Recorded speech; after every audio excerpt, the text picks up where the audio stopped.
Welcome to the Learning Pines YouTube. We hope this video helps.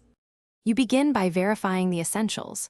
Locate the watchdog service name and its current PID, then inspect the recent logs for precise error messages and timestamps.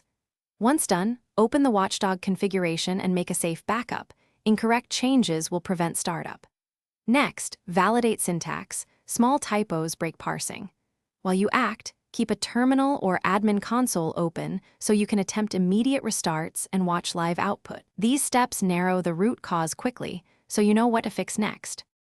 You now dive into the middle work. Correct any config errors you found, fix paths, adjust permissions, and set booleans properly, because the service refuses to load with invalid settings.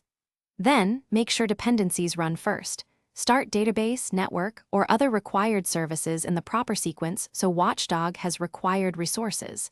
If the binary fails integrity checks, rebuild or reinstall and confirm version compatibility. Throughout, test after each change so you isolate which action resolves the failure and why it mattered.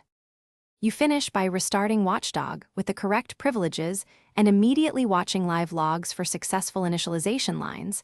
This confirms the fix. If it still won't open, enable diagnostic or verbose mode to capture deeper error traces, then analyze those messages for missing libraries or permission denials. Make one change at a time and revert to your saved backup if instability returns.